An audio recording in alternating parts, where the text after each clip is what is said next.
Sabe, a gente ouve muito falar sobre o futuro, mas tem uma coisa que não está vindo, não. Já está aqui. É a quarta revolução industrial ou indústria 4.0. E ela está mudando completamente as regras do jogo de como tudo é produzido no mundo. É uma transformação gigante acontecendo agora. E isso, claro, levanta uma pergunta fundamental. Com essa onda toda de inovação batendo na porta, onde fica a América Latina? A região está preparada para essa corrida ou corre um sério risco de ficar comendo poeira?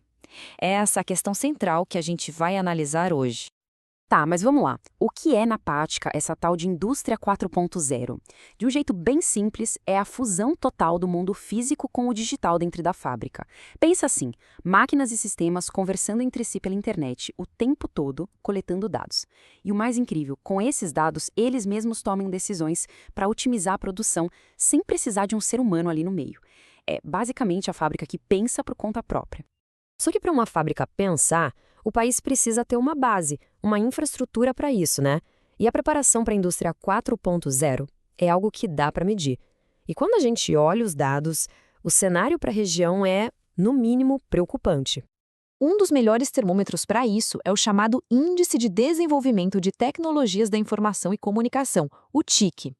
Ele basicamente mede o quão preparado um país está em termos de acesso, uso e conhecimento de tecnologia.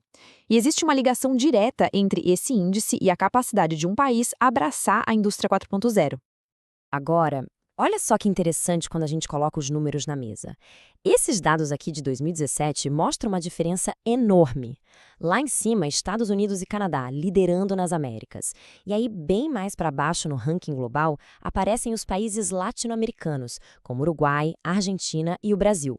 A distância é clara. E tem um número aqui que salta aos olhos: 66ª. Essa é a posição do Brasil no ranking mundial, o que coloca o país só em 10º lugar no continente americano. Quer dizer, mesmo uma das maiores economias da região está bem atrás de vizinhos como Uruguai e Argentina nesse quesito. Bom, isso leva a gente para a próxima pergunta, que é a mais óbvia de todas. Se o potencial existe, por que a América Latina está tão para trás? O que, afinal, está segurando esse avanço? A pesquisa mostra que não é uma coisa só. É um desafio bem complexo que pode ser dividido em 3 grandes barreiras. 3 muros que a região precisa derrubar para conseguir entrar de vez nessa nova era. O primeiro desses muros é puramente técnico. A base de tudo na indústria 4.0 é comunicação, integração. E é exatamente aí que o problema começa. Sabe quando se tenta conectar um aparelho de casa inteligente de uma marca com o de outra e eles simplesmente não conversam? É um caos. Agora imagina essa mesma dor de cabeça numa fábrica inteira. Cada máquina de um fabricante diferente com seu próprio sistema, sua própria língua, sem um software que faça todo mundo se entender, a fábrica conectada não sai do papel. E ainda some a isso uma infraestrutura de TI que muitas vezes é fraca, com pouco poder de processamento e internet lenta. Depois do desafio técnico, vem um que dói no bolso. Modernizar é caro. E o investimento para fazer essa virada de chave para a indústria 4.0 é gigantesco. O problema aqui não é só o custo ser alto, é que é muito difícil prever o valor total do investimento. Mas o desafio real, o pulo do gato, é que muitas empresas na América Latina ainda nem chegaram na indústria 3.0, que é a da automação básica. Ou seja, elas precisam dar um salto duplo. É como pedir para alguém pular 2 degraus de uma vez só. O esforço e o custo são muito maiores. E por fim, o terceiro obstáculo, talvez o mais delicado de todos: as pessoas. Porque não adianta ter a melhor tecnologia do mundo se não tiver gente capacitada para fazer ela funcionar. Como é uma área super nova e muito complexa, simplesmente não tem profissional qualificado para todo mundo. Os poucos que existem, claro, custam caro. E para quem está começando agora, o caminho para aprender tudo isso é longo. Para piorar, muitas vezes, nem dentro da própria empresa existe um acordo sobre o que a indústria 4.0 significa para elas na prática. Ok, com tanto desafio assim, alguém pode perguntar, mas por que todo esse esforço? A resposta é bem direta, porque o preço de ficar parado é infinitamente maior. E aqui a gente vê os 2 futuros possíveis, lado a lado. De um lado, não fazer nada significa perder mercado, virar dependente de tecnologia de fora e sofrer um impacto social enorme. Do outro, abraçar mudança significa um salto em produtividade, eficiência, flexibilidade e inovação. A escolha entre um caminho e outro está sendo feita agora. E quando se fala em impacto social, os números podem ser bem assustadores. Esse número chocante, que saiu de uma conferência na Argentina, estima uma possível queda de até 76% em certos tipos de vagas por causa da automação.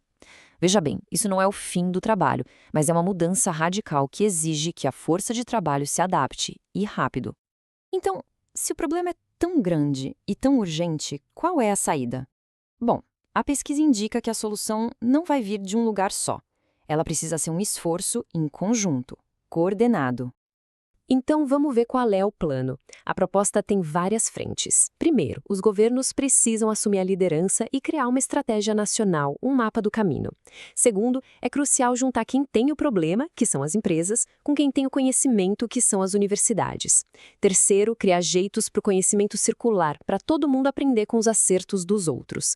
E por último, e talvez o mais importante, dar um apoio específico para as pequenas e médias empresas, que são a base da economia, mas que não têm como fazer essa jornada sozinhas. A conclusão da análise não podia ser mais clara. É um alerta. O relógio está correndo. Cada dia que passa, cada dia de atraso torna a subida para recuperar o tempo perdido mais difícil, mais íngreme e muito mais cara. Essa janela de oportunidade não vai ficar aberta para sempre. E no fim, a gente fica com essa reflexão. Os desafios são gigantes, é verdade, mas o caminho para a solução parece claro: colaboração. A grande questão que fica no ar é se os governos, as empresas, as universidades e a sociedade na América Latina vão conseguir se unir a tempo, não só para não ficar para trás, mas para transformar esse que é o maior desafio do século na sua maior oportunidade.